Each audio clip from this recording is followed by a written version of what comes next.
Hey there, welcome to your weekly astrology forecast for September 18th through the 24th. This week, it's all about the sun, and we have several different aspects that the sun will be making as it moves through the latter part of the sign of Virgo.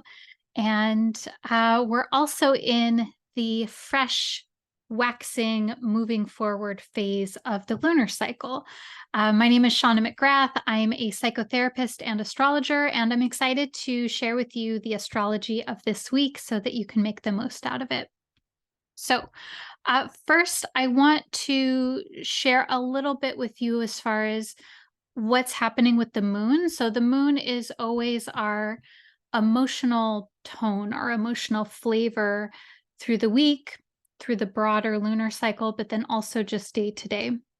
So, we start off the week again, we're in the waxing lunar phase all week. So, this means that the moon is growing, it's appearing to become brighter and brighter in the sky. And we tend to correlate this with extroversion, moving forward, growth and development, and also having more of a sense of awareness and clarity around things. The light being a like the light in the sky, allowing us to see at night more clearly. So we start out the week with the moon in the sign of Scorpio.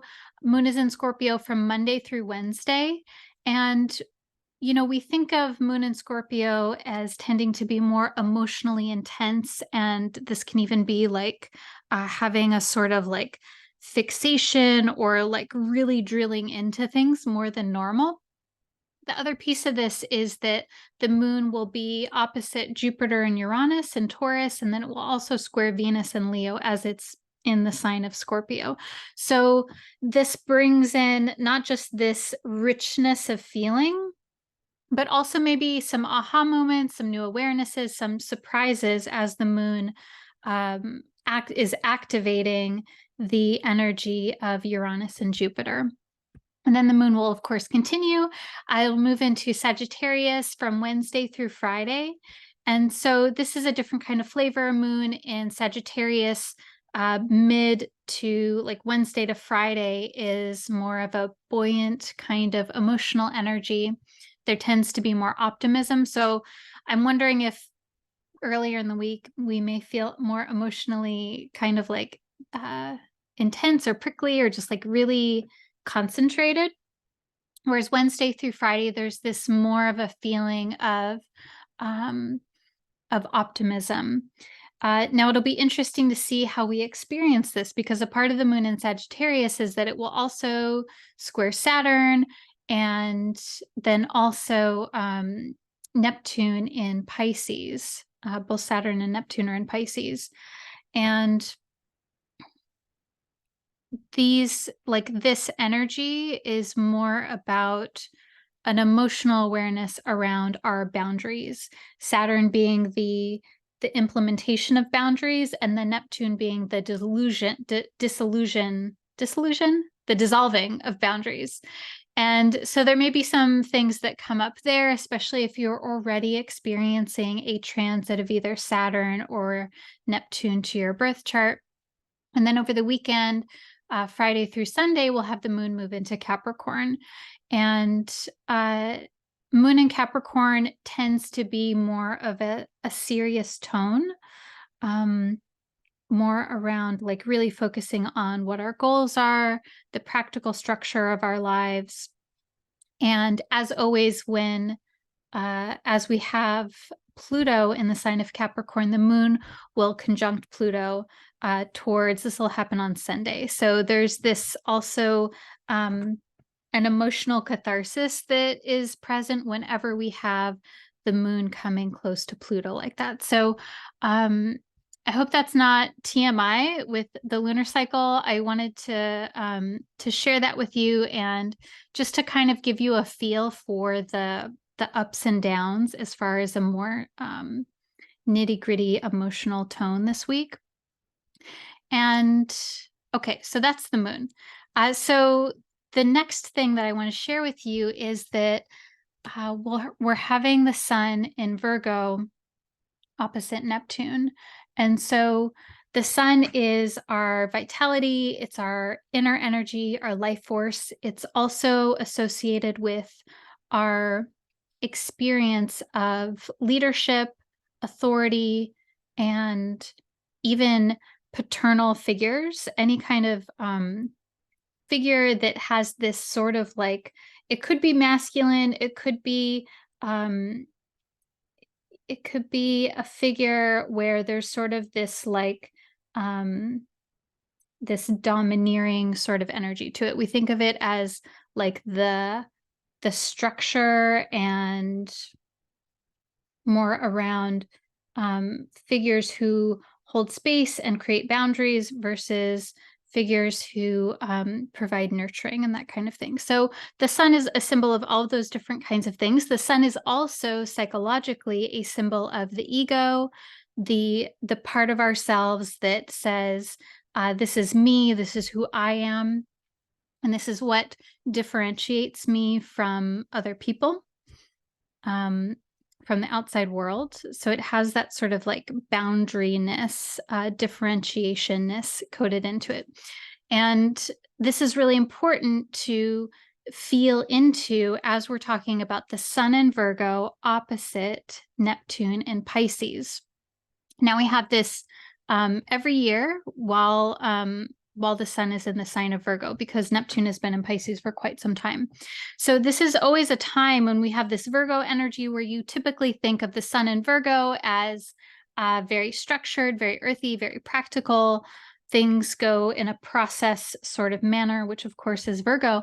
But then when Neptune is added into this equation, Neptune is about dissolving. It's about uh, expanding our awareness of anything that is imperceptible to our normal senses.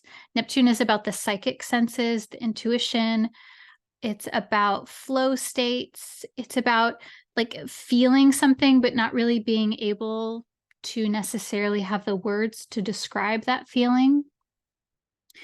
Neptune is about our perception and how our perception is so it's so subjective and changeable moment by moment, and that at any point in time, new information or a new experience can change our perception of things.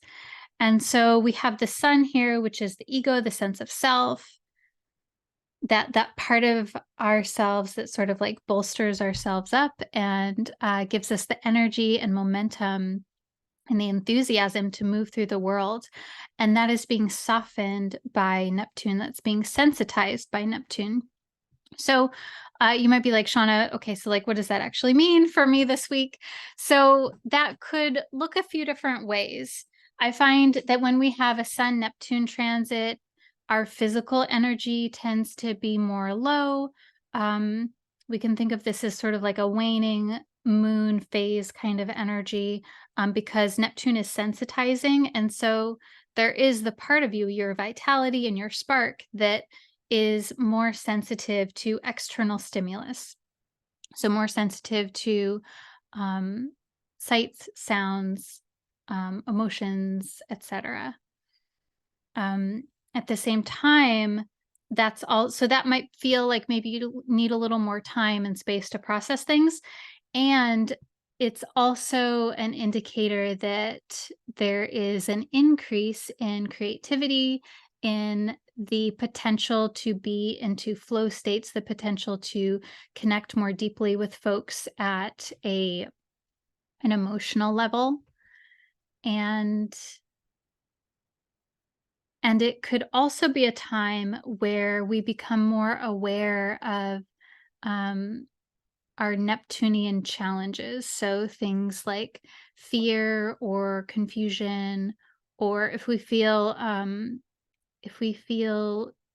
confused or uncertain about something, that could come more to the forefront during this week, because the sun is like a spotlight, and so any aspect that it's making, it's sort of shining a light shining awareness, shining consciousness onto that thing. And in this case, it's shining consciousness onto Neptune, which is our ability to connect to the unseen world, to connect to spirit or the divine or intuition, and also to connect to unseen fears, to like being afraid of the unknown and things like this. So, Neptune, there's always this strong theme around fear of the unknown.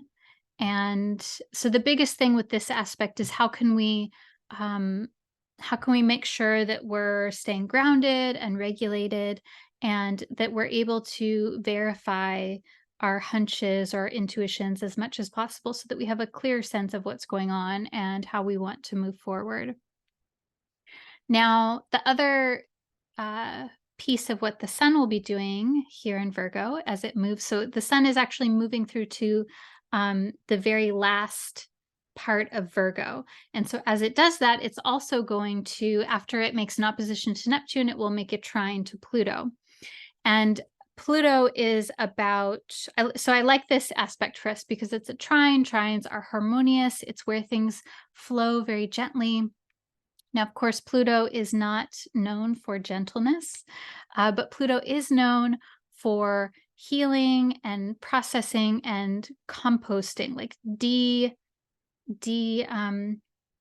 not deconstructing, but digesting things in a way where it's like, okay, I can yeah, I can compost this. I can take this experience or this feeling and I can chew it up emotionally, and then be able to transmute it into something else. And um, so, this Sun trine Pluto aspect may simply mean that you're able to process something at a more deep level. It could be more it could be something that's really been on your mind, but it being a trine, it might be something more subtle where it simply is like, okay, like I feel a sense of completion with this kind of thing. Or maybe you want to do some sort of particular ritual or a meditation around processing something that's been bothering you for a long time. It could be um, maybe if you're working on something that's like a big issue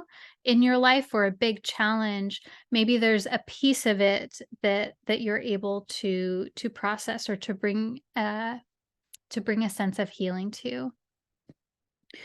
Pluto, I find, is a symbol of healing that can be very deep and very cathartic, and also that moves in phases over time as well. So I think that's important to keep in mind, that there is uh, this potential for transformation of the ego, transformation of the self, and how you identify. And it's really interesting that this is happening right before the sun moves into the sign of Libra. So that's also happening this week. The sun moves into Libra. Happy birthday to my Libra people. And the sun in Libra is also the equinox. So the equinox is the time where the day hours and the night hours are exactly the same. And so this actually lands in Pacific time. It lands on the 22nd, on Friday of September. So there's this, like, I'm especially thinking about how we have the moon in Scorpio towards the earlier part of the week, and we have the sun making its aspect to Neptune and Pluto. It feels like there's some things that are processed this week, especially that sun opposite Neptune. The oppositions tend to be more challenging, or more things that it's like something that's kind of like unavoidable for you to experience or to work with. And I don't say that to freak you out that, you know, you're going to experience this kind of situation, but it's kind of like the oppositions tell us about the situations that are more at the forefront, that are more at the um yeah, that are more at the forefront of our experience or situations that we're experiencing. Whereas the trines, so like the sun trine Pluto, that's sort of more in the background. and we can choose to give it attention if we want to, but it's not something that is like on the front burner, so to speak. And I think that's why it's so important to acknowledge the trines, because the trines are actually a resource to us usually. So in this case, Pluto is a resource. There's this resource around healing and that like composting. I really love I love that word composting for this week. Um, so yes. So let's see. Okay, yes. So the sun is moving into Libra this week. So we're moving from the conscious awareness, the sun, being really focused on Virgo themes um, around transmutating, mutable sign of Virgo, transmutating our sense of practical matters and the way that we move through things in a ritualistic or routine type of way, which is very Virgo. Virgo is all about a practical method of healing, a practical method of making things better. Uh, Virgo really emphasizes this sense of holding the steps, holding the small pieces that lead up to the whole and or the end goal even, and not losing sight of either one, and holding both the forest and the trees, so to speak. Whereas so we're finishing up that experience, and then we're moving uh, our focus, the sun, into the sign of Libra, which is more focused on finding a sense of balance, finding a sense of justice, of looking at things from many different vantage points. Um, Libra is really about relationship. It's about relationship. It's also about, okay, this is the thing with Libra is it's not about finding a static balance that never moves. Libra is about continuing to negotiate and like refining our movements day to day, hour to hour, moment to moment, year to year sometimes, to continue to establish a sense of balance. And so I think that's important too. And Libra has this, so Libra is a cardinal sign. Cardinal signs are about initiation, moving forward, starting something new.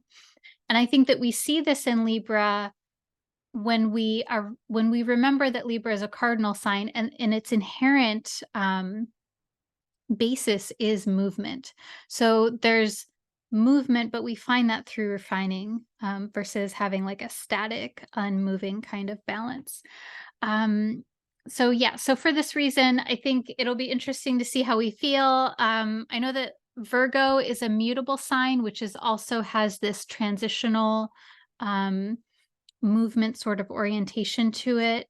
Um, but Libra, in contrast, feels more like a refining of anything that we were changing. And it's like, okay, now I know what I need to do in order to find balance, or I'm going to figure that out.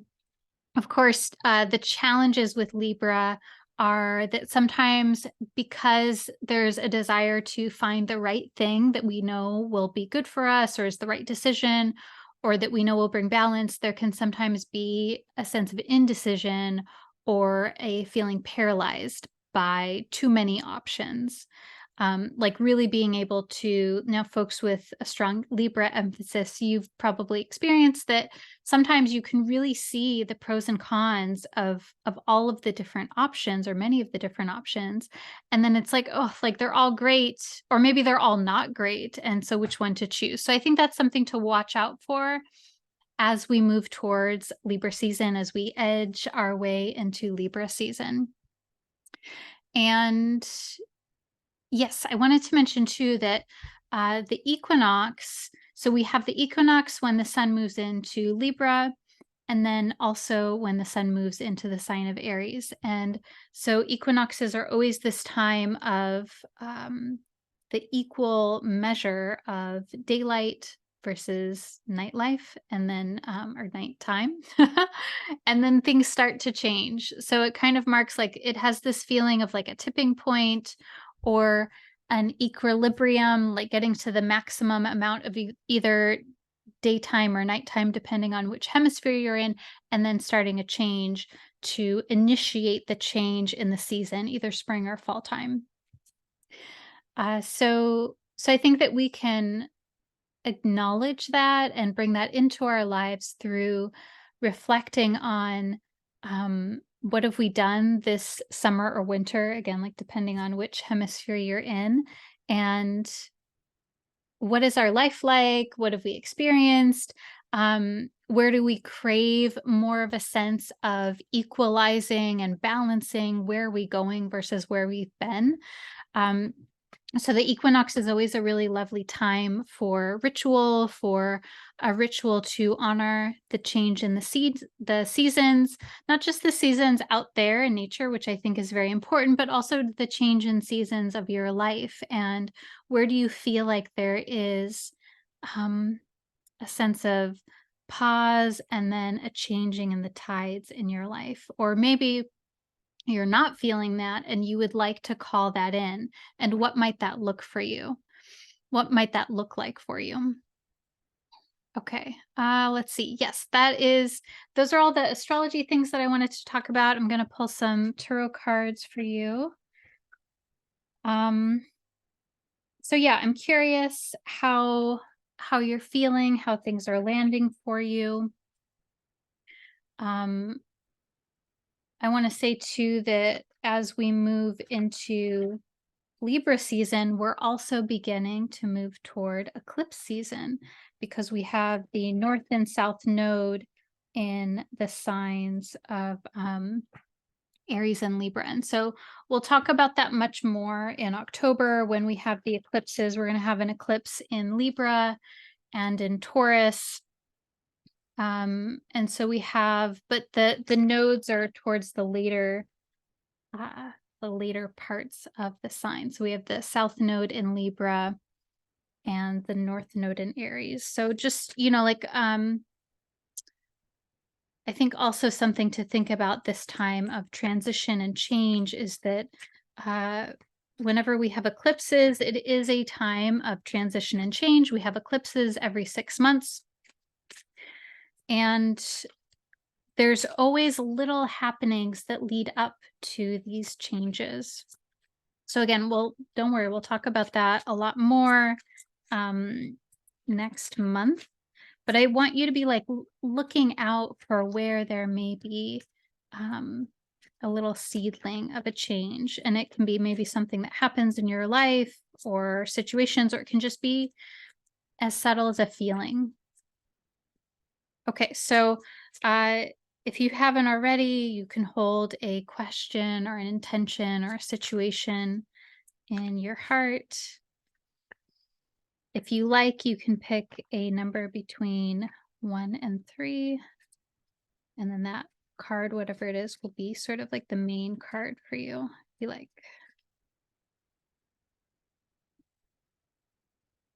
Mm-hmm.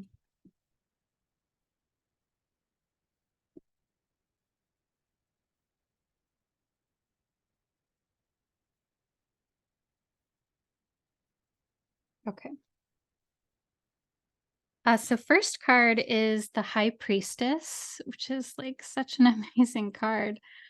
This card is about wisdom. It's about um, it's about intuition, but it's about like more than just even intuition. It's like the High Priestess reminds us that we cannot plan, we cannot orchestrate um, the divine web of life. Like there's so much more that we have no idea that's happening.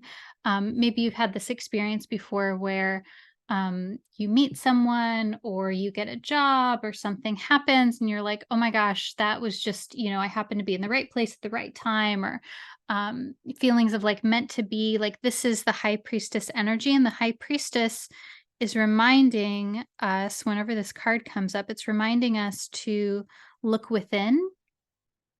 If you have a practice of spiritual study or mindfulness, it's really encouraging to find answers there. and especially like spiritual texts or meditation or any breath work, yoga, um, running, walking, anything that gets you into that flow state. This feels very Sun Neptune to me.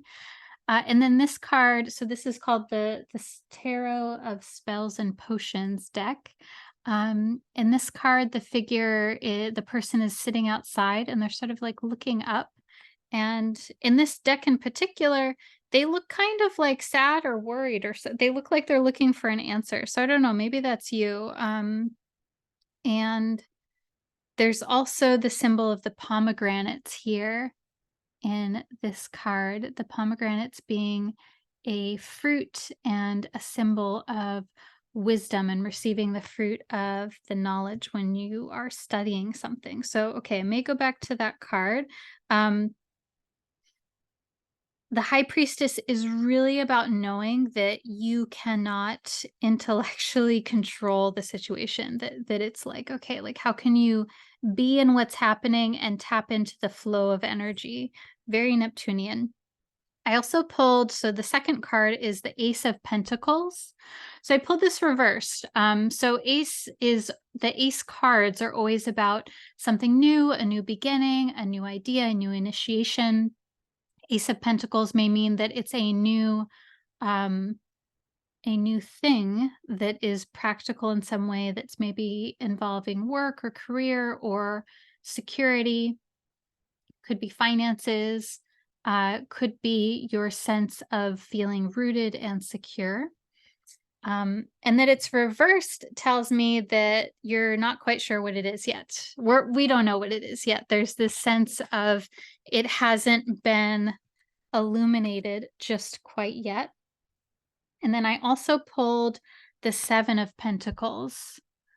And so the Seven of Pentacles is about um, reevaluating your work and sort of like taking stock of things, seeing what it is you want to do with all of the it's kind of like, oh, like I've put all of this effort into doing this thing or this situation, and now where to go from here.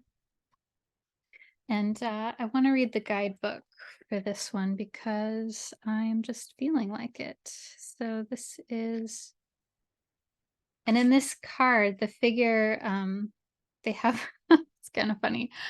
So this figure, they have like what looks like this big pot of liquid that's just spilled over. And it looks actually like their cat spilled over the liquid, or the cat is kind of like peeking over it. And it looks like a bit chaotic in this card. Not to say that your life is chaotic, but I think that's important to note that that is the image in this particular deck. So the guidebook for this particular card says, in haste and confusion, erroneous actions can be made. Okay, so that's the pot tipping over. Take your time, think it over, and take a good look around. Okay, so yeah, so there's something here, like you're clearly looking for answers, and there are answers here. I think that's the biggest thing with the high priestess. And I pulled the high priestess upright. So that is like there are answers for you to receive. But they're not quite clear yet. They will be revealed soon, and it's something that is a new beginning that will continue to be elaborated on. And that there's also some encouragement too to take your time to look around at all of the resources that you have that are available to you. What are your options? Um, the Seven of Pentacles at the end, the third card, is reminding you to that you have choices, that you have options, that you have resources, and that you don't need to rush through things. I think that's really like a theme in each of these cards, is that there's no rush. I mean, I don't know. I don't know what your situation is, what you're experiencing now. There may be, you have to do what you have to do. I would say that if you're starting to feel rushed, the more that you can do to slow things down in whatever way works for you to feel like you have a sense of um, spaciousness and choice and clarity, that's really going to help you. And again, to do that in a way that feels like it works for you to, and the more that you can connect in with yourself, with your own spirituality, with your own divinity, that's going to bring in these new options and new ideas. Okay, I hope that you found that helpful. I also want to share with you that I am, of course, I'm a psychotherapist and astrologer, and I'm accepting new clients via telehealth. So if that's something that you're interested in and want to know more about, you can find out more information on my website, theastropsyche.com. And also, this week, I am facilitating my workshop for healers. So, this is a 2-hour workshop that I'm doing, which is, so let's see, it's on Thursday, September 21st. It's at 6 p.m. Pacific time, and it will also be recorded as well. And it's really, so I created this workshop for anyone that does helping healing work. So counselors, therapists, astrologers, spiritual practitioners, coaches, teachers, caregivers, anyone who is essentially holding space for someone else.